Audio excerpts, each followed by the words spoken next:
You're listening to the Classic Gamers Guild podcast.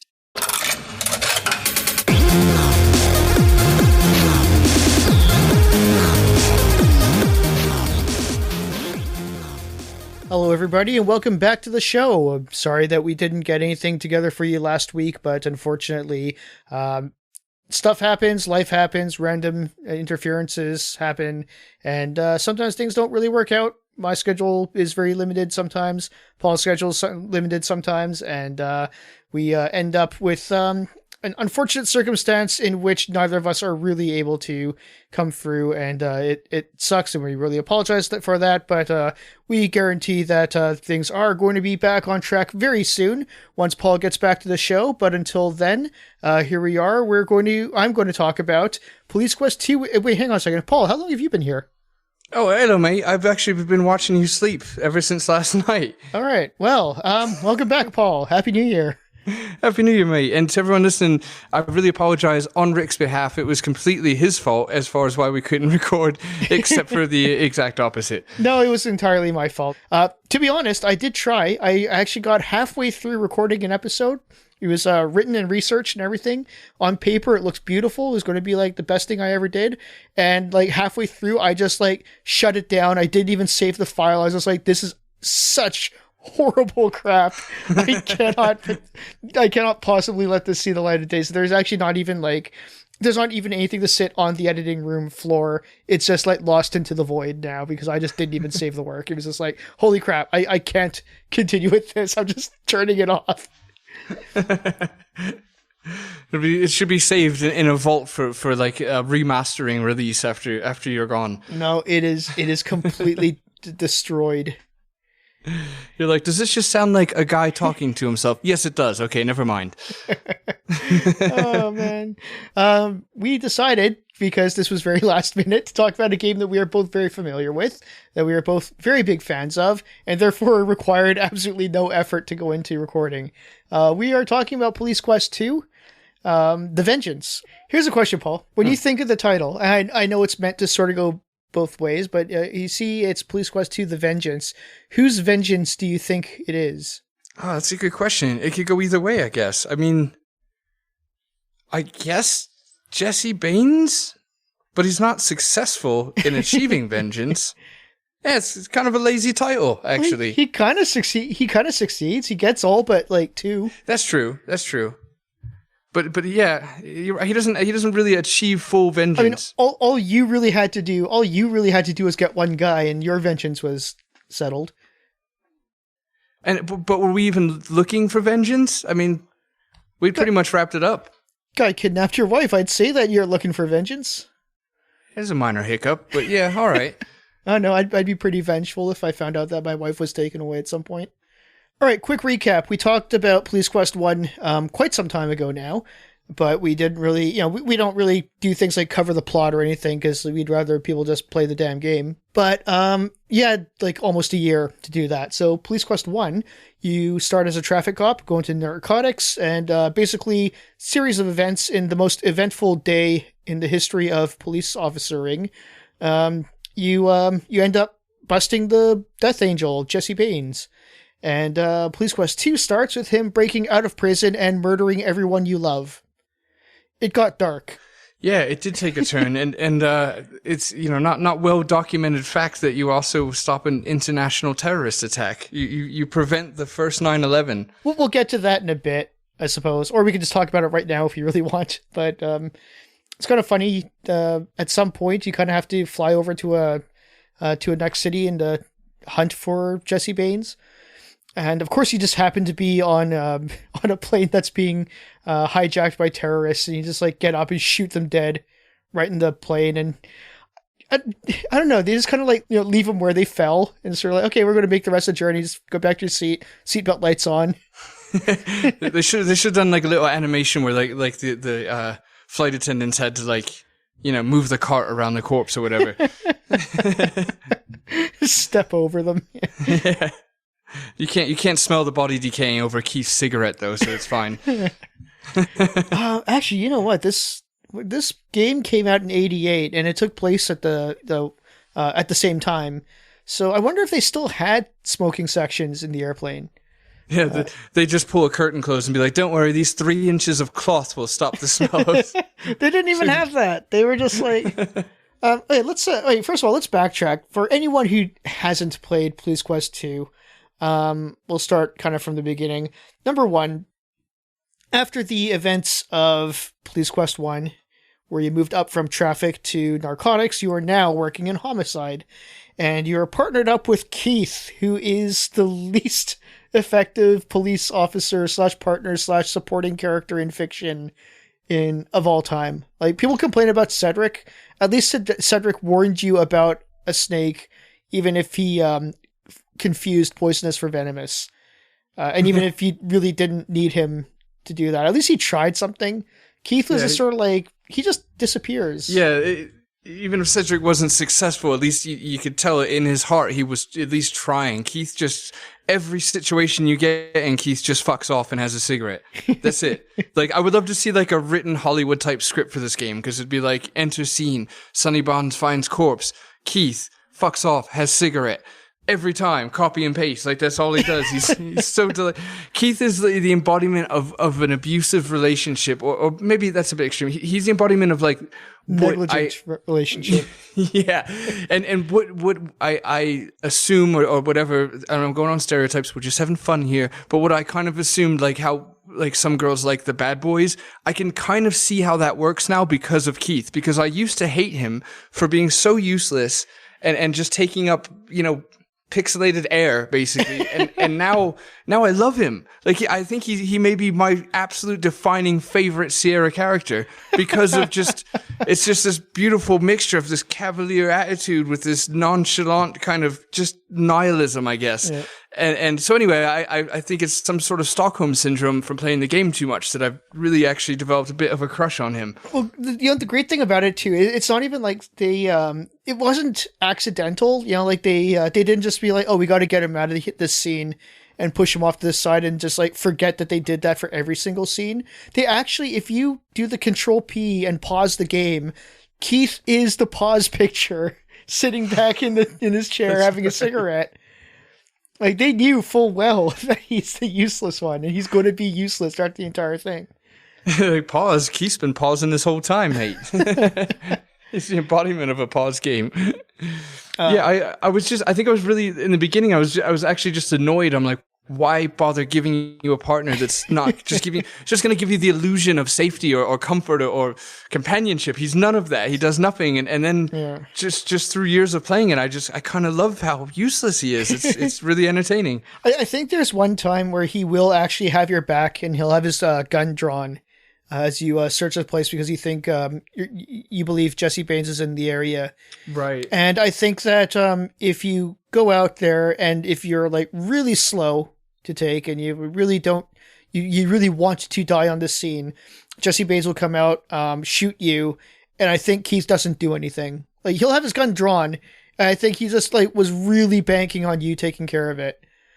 Right, like I think best case scenario, he shoots him after you're dead already, so it's not, Yeah, but probably not even that. I don't think. I think they just show that he shoots you, and then he's just like, "Oh darn, I really wish you hadn't."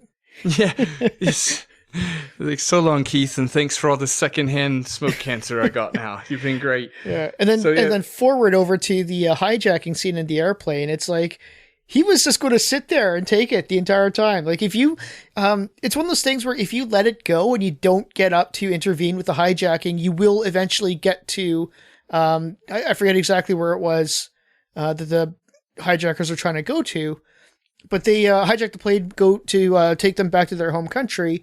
And if you don't do anything, neither will Keith. Like, Keith will just not do anything to intervene until you stand up, shoot the terrorists, and he's just in his seat the entire time watching it like it's the bloody television. And it's just, he does nothing. Except I think when you're like, oh, it turns out there's a bomb on the plane. So you're like, okay, well, I guess I'll take a look through the entire plane. And Keith's like, yeah, how about you check the plane and I'll just go up to like the cockpit and smoke a cigarette or something. Yeah, every line he has in that game is a glorified version of "I'm just gonna go over here and do blank." Yeah. Like be assured, it's nothing useful ever. And if you haven't played the game, just know that there is zero game mechanic that requires Keith's existence in the entire thing. Actually, that's my next point. If you erase Keith entirely, nothing's changed. Yeah, nothing's changed except for Sonny no longer has an odd desire for a cigarette. That's it.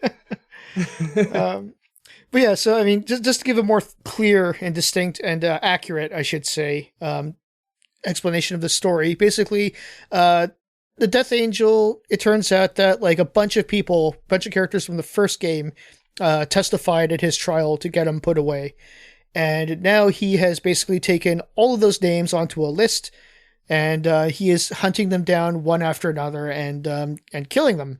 So a lot of these characters that you find turning up dead throughout the game are actually characters that were from the first game that you interacted with, and and they were important enough that they could testify at the trial. And all those characters that you saw in the first game, which is a lot more, I'd say, quite a bit lighter in tone than this one. And yeah, they're all dying. They're all being horribly murdered. And of course, one of those happens to be Is it your wife or is your girlfriend at this point? I forget exactly what she is, but Marie, Sweet Cheeks Marie, was one of those people who testified, so she gets caught, and that's where Bonds gets vengeful. Yes, exactly. His unsuccessful attempt at vengeance culminates there. Mm-hmm. This game, I think it's like the ultimate a day in the life of experience. I worded that almost robotically. Sorry, that came out very strange. But there's always like a day in the life of this or a day in the life of that. Like, to me, this is like the perfect embodiment of a day in the life of a police officer. Obviously, this is probably a career in a day as far as all the amount of things that go down in one day. But it really gave me the feeling of the exciting, the Hollywood version, let's say, of being a police officer. Like, okay, I was going to say, because I totally felt the opposite. I thought Police Quest 1 was just entirely just a day in the life. Because there's nothing really going on very much in the plot except like, stop people in traffic.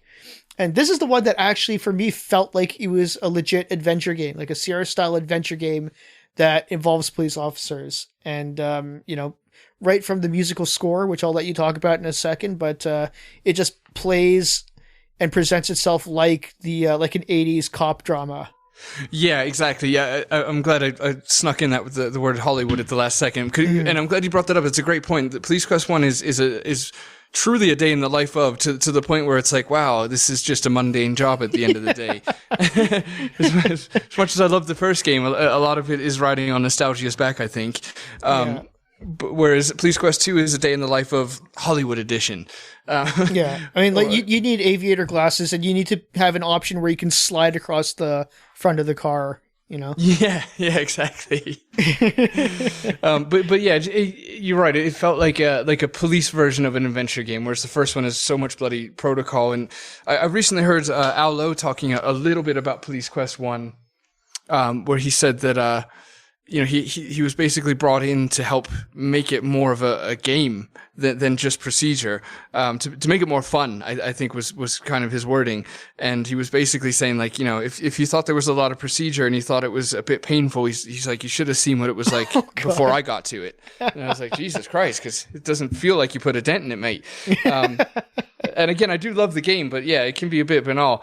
Whereas this game fixes all the problems. It's just excitement. You got the scuba diving scene is that act, whatever you want to call it, in this game is maybe my favorite act if I had to pick one in any game. And I'm saying that a lot based on like nostalgia, but that scene's just always stuck with me. That the whole act of getting the scuba gear, going underwater, the murky, creepy music playing, and seeing like a bit of a limb dangling from a rock and pulling out a corpse. It was just awesome. I hated that scene so badly because I was playing the game on a Hercules monochrome system. Ooh.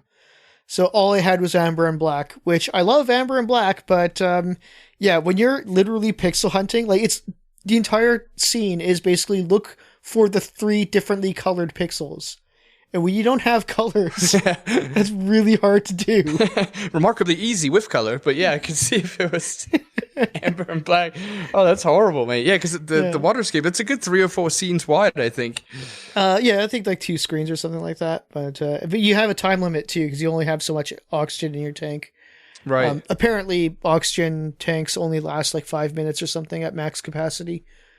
But yeah.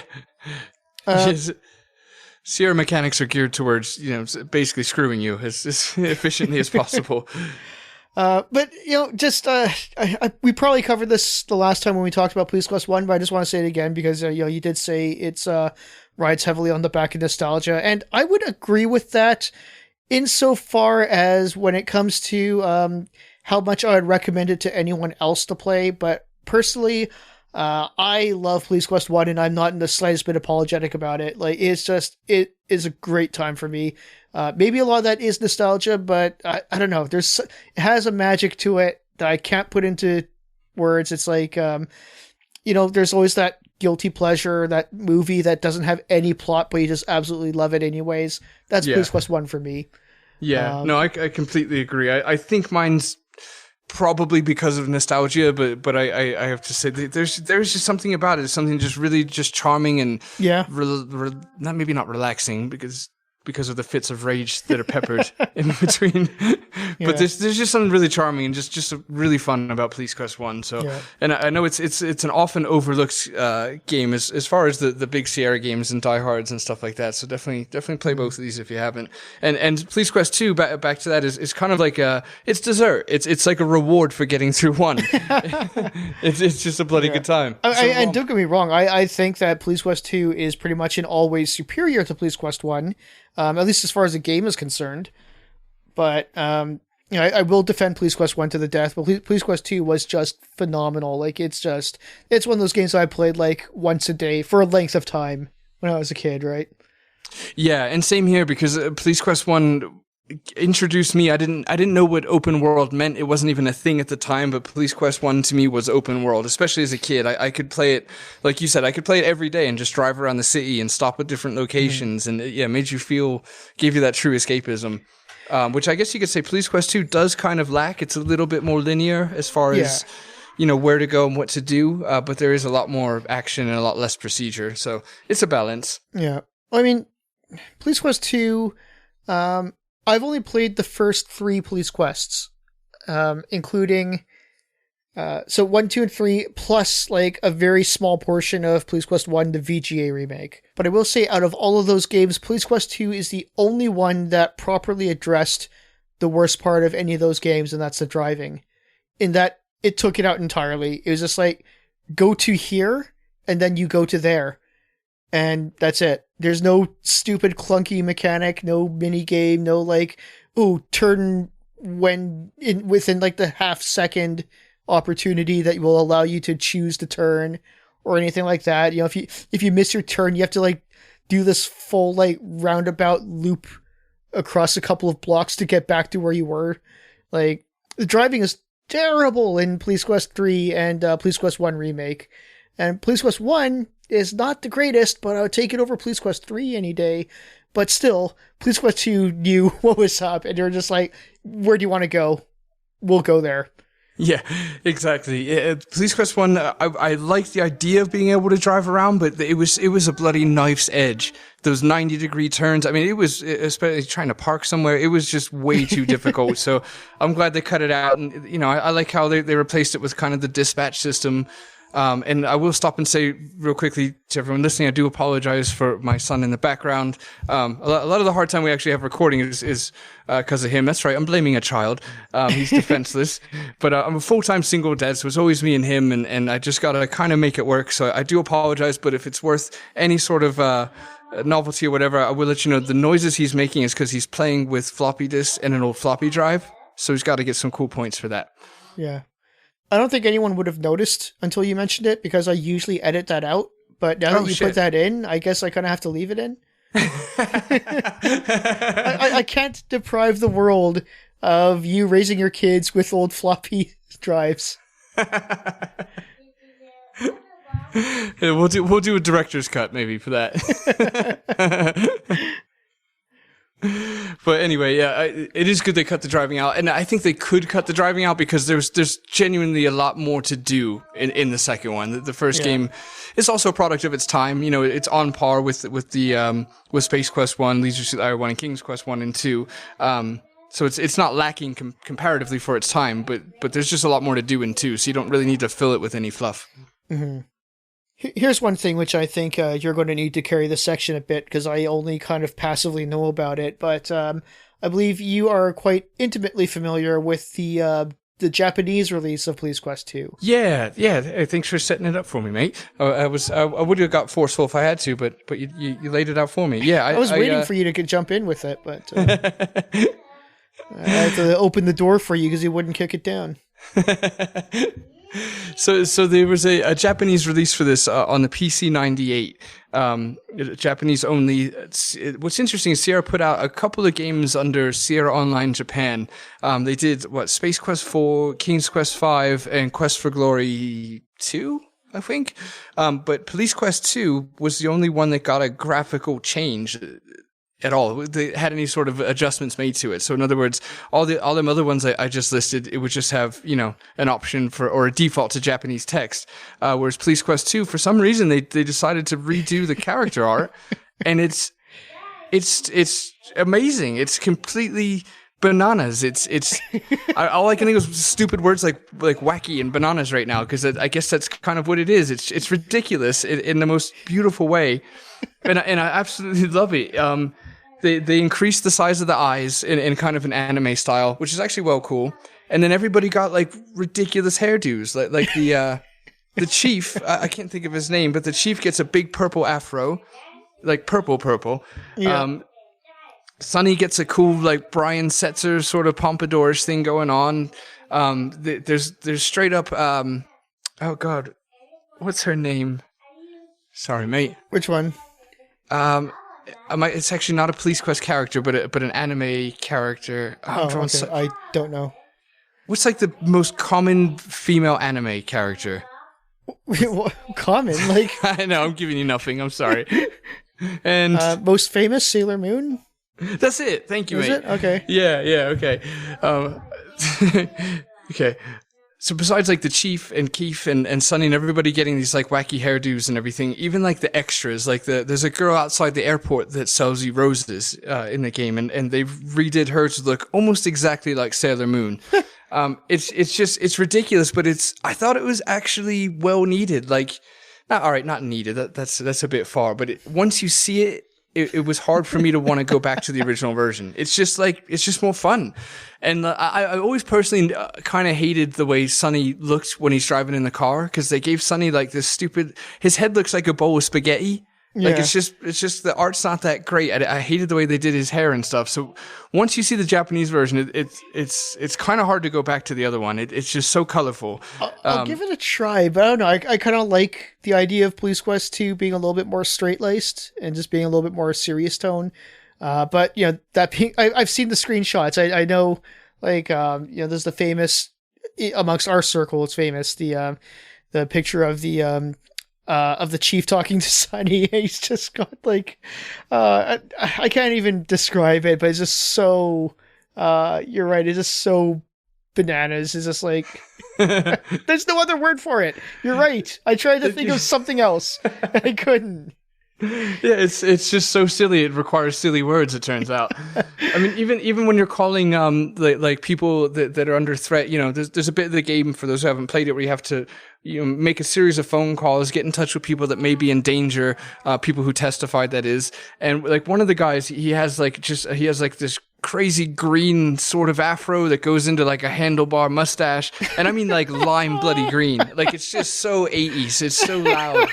It's amazing. Wow. So I will say I actually just very recently was able to finally, after 3 years of digging, and when I say digging, I mean like checking once a week on like Japanese bid sites and all kinds of mental stuff. I was actually finally able to get a copy of the Japanese version, but you don't need one, because me and a mate a long time ago got a hold of the Japanese view files. So the view file with these games was basically the character sprites, not the backgrounds, but the character art. And what you do, you grab SCI Companion, which was made by the very talented Phil Fortier. SCI Companion is an awesome tool to begin with. It's a lot of fun to extract MIDI and music and all kinds of fun stuff from any Sierra game. It's all free. It's all legal as long as you own a copy of the game. But you use SCI Companion. You jump in there, you delete all the views, and you paste in the Japanese views, and you launch the game. And it works brilliantly. The only downside is it don't work in Scum anymore once you do that for some reason, but it does work in DOSBox. So as Rick and I both kind of went over in our mailbag episode, that as much fun as we have playing games, we often have just as much fun or more tinkering with them. So it's a nice excuse just to tinker around with the game and stick them Japanese views and look at it. And if you don't feel like it, just jump on YouTube. Somebody did a walkthrough in the Japanese version, but definitely look at it. It's hilarious. I still can't believe, like, of all the games they chose this one. It kind of makes sense, but also is also kind of like really ridiculous. I guess the reasoning behind it was kind of that this is the more serious one, so they kind of had to lighten it up a little bit. But for that reason, I just find it the most jarring they could have done. Like, if they had done it to Space Quest, you wouldn't have noticed it so bad. But you took Police Quest. Yeah, I can't get past that. It's just, I know I love how much they committed, because it's like if they only went halfway, I'd be like, oh, they took a serious game and made it foolish, but they made it so stupid and so foolish that it's great again. It's as long as you just keep pushing farther and farther, like Ace Ventura. I love them films because they just went so too far that it's actually good again. And that's kind of the situation here. They just went way too far out there that it works, because there is such a jarring contrast. But you're right. I mean, because the PC-98 got like a Space Quest 4. That would probably be like the perfect candidate for this facelift. But yeah, instead they went the crime drama. Even King's Quest, I could have like bought into that. Like I just, sure that wouldn't have been. I still would have laughed at it, but it's just they just literally anyone but this one. I mean, I might actually play Police Quest 4 finally if I find out that they did that to Police Quest 4. Yeah, that could talk me into it as well. But yeah, so I mean, and the cool thing is they lightened up a little bit, but they left in a lot of procedural elements to Police Quest 2 as well. So there is a little bit of, there's things like you go to the target practice to practice shooting in a game mechanic that never becomes relevant outside of target practice. But it's there so that you need to be able to adjust your sights to make sure that your sights are aligned so you have accurate aim. And you have to make sure that you're wearing the earmuffs or else you'll go deaf and you can't be a policeman anymore. And stuff like that. And little things like if you track down the hotel where Jesse Baines is staying, and if you try to kick down the door from the wrong spot, I think there's only like a few pixels difference between safe and unsafe, but it turns out that like he jerry-rigged the door to a shotgun, so if the door opens, it'll shoot the shotgun through the door. So if you're not to the side of it, you will get shotgunned. Yeah, and it's streamlined. It fits pretty well in the game. I do remember the target practice being maybe my least favorite part of the game, because it does feel a bit like homework, but it's also kind of a crapshoot, because I recall sometimes you achieve what they want you to achieve very quickly, and sometimes it just ain't like that, and you got to do it just too many times, let's say. But it works. It's never actually too many times. It's never frustrating or infuriating. It works. It makes you feel like there's a rhyme and a reason, like I'm an officer, I should be doing these things. Yeah. But again, going back to the whole airplane segment, it was just kind of funny because it's like they couldn't even just like leave anything alone. They couldn't have just been like, you get on a plane and the next thing you know, fast forward to, they're just like, okay, we're on a plane and something has to happen here. Yeah, like, was this game directed by Michael Bay? Why is it got to be so extreme all the time? Yeah. And you know what, actually, right before the plane ride, in case you haven't played it and we're bloody talking you into trying it, in the airport, you can, if you go up to like the 3rd level or go up maybe one more level than you're supposed to, you will run into Larry Laffer, which I thought was a cool little Easter egg. That's correct. And he is the only person of note that you could run into at the airport. Yeah. moving on. Is he? He is the only person he is the only Easter egg worth discovering at the airport.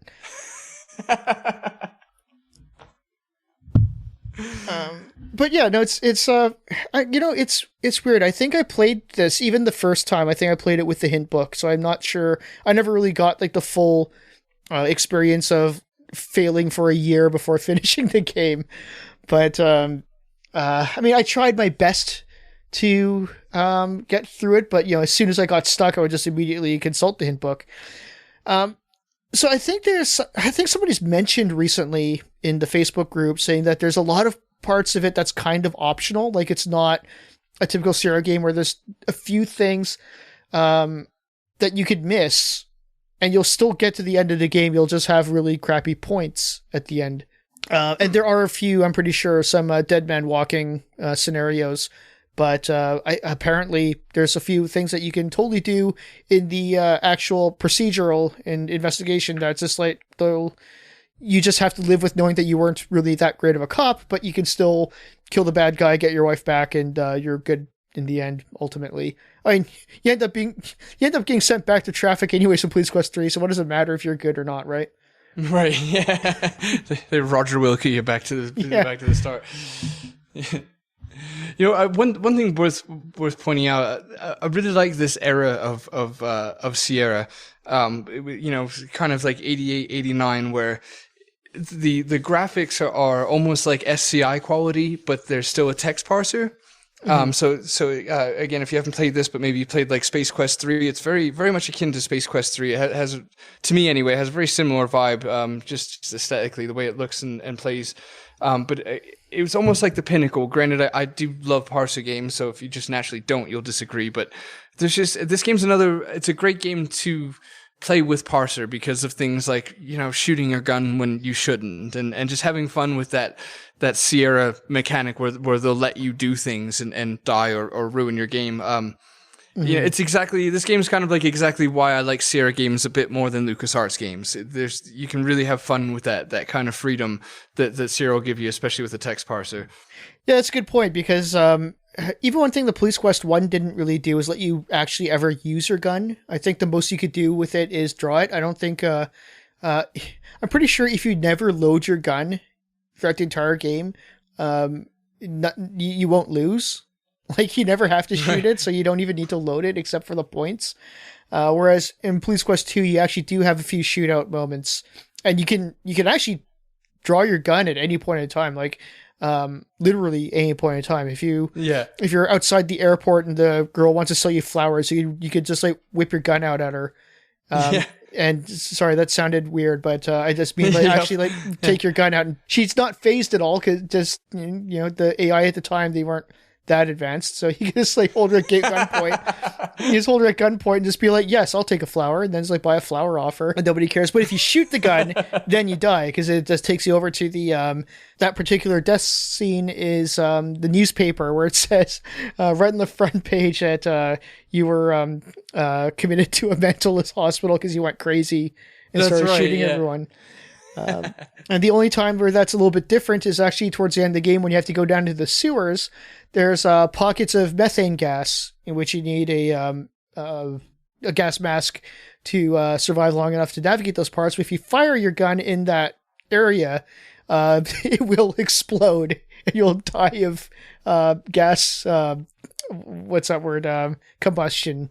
Yeah. See, and this is why for every one complaint made against Sierra games being savage or whatever, I'd have an equal, an equal rebuttal, because this is this comes with this amount of freedom to blow stuff up and draw guns at innocent people and just do daft things just for a good laugh. I love LucasArts games. I'm not shitting on them, but this is what they lack in my opinion. There is like just a certain amount of open world kind of sort of vibe that you get from being able to do these stupid things. I love it. Yeah, I mean, I think most Sierra fans will tell you that like half the fun was dying in them. Yeah, definitely. I think that really lacks in any game that doesn't do that. It's sort of like I try to find the ways to die. I get disappointed when there aren't any.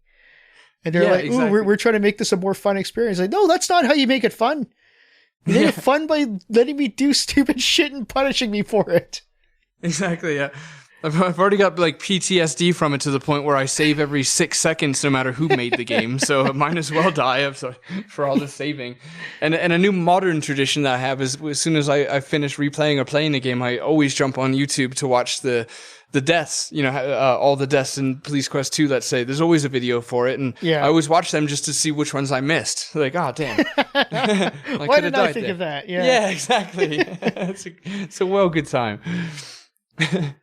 But yeah, and I mean, I guess we might as well just talk a little bit about Police Quest 3, because I'm not sure if we'll ever get around to actually wanting to talk about Police Quest 3. Did you ever play Police Quest 3? I've played it, but I've not finished it. Okay. Yeah, it was okay. It's just the, I don't know. I think Sonny Bonds' story should have ended at 2, and Police Quest 3 should have been somebody else. Because again, I just never liked the backwards progress of being sent back to where you started. And there's really no reason why. I don't think there's any real reason why it had to be Sonny Bonds this time.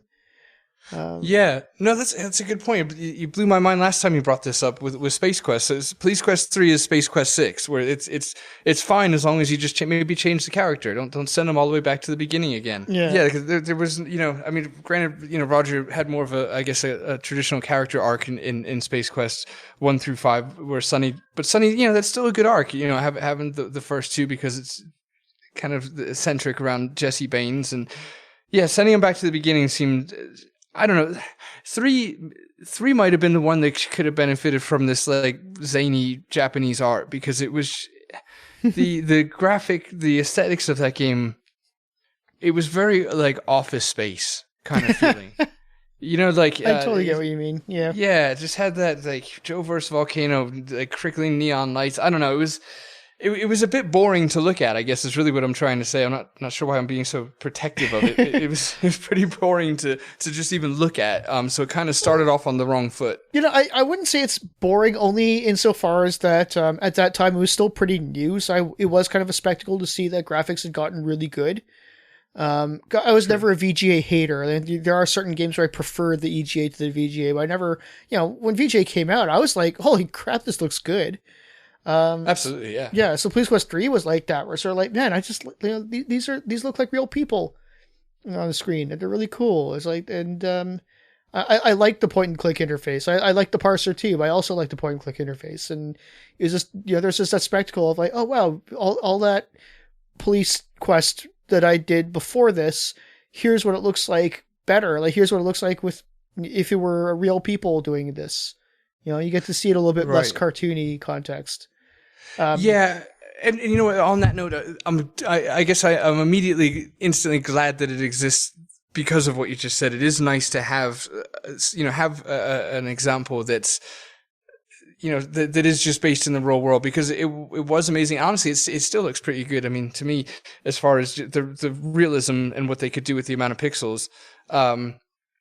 Yeah, I'm kind of just I'm wondering why I feel that way so much about the game, because I was going to say, like, I love the way Gabriel Knight looks, and that's quite similar, where they're going for a more realistic take, and things like that. But neither of those games are nostalgic for me. I play both of them, as a grown up. So in other words, if I'd played Police Quest 3 growing up, I'd probably like it a bit more.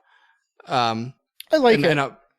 Having played it growing up, I like it, but for some reason, out of all the biases and nostalgias and sentimentality I have towards games, for some reason, Police Quest 3, I'm sure if I played it, it'd be totally fine. And when I played it, I had a lot of fun with it, but for some reason, that's the one game that I look back in hindsight and be like, it wasn't that great.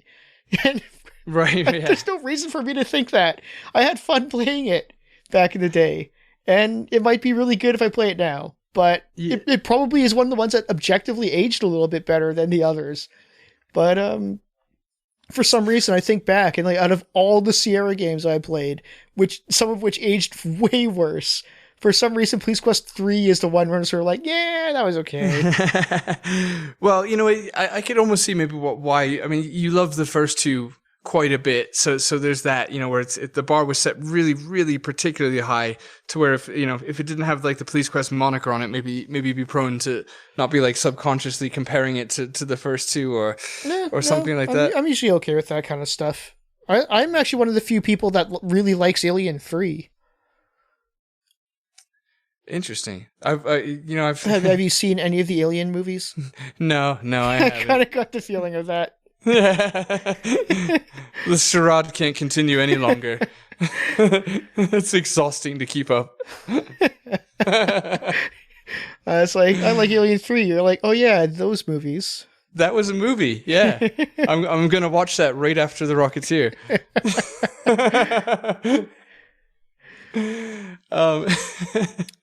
Anyways, so closing thoughts on Police Quest 2.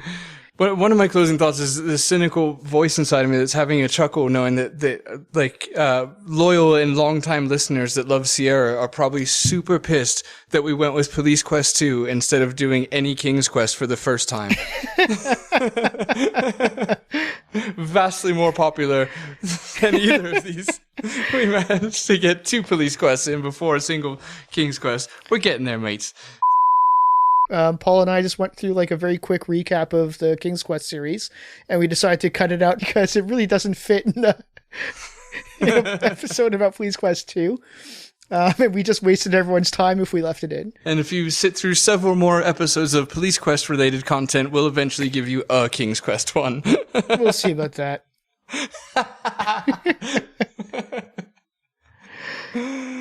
Okay, well, what do you think about Police Quest 2, or Police Quest 1, or Police Quest 3, or any of the Police Quests? This is probably the last we're going to talk about Police Quest. Probably not. We're probably going to talk about more Police Quest. But for now, tell us what you think about Police Quest.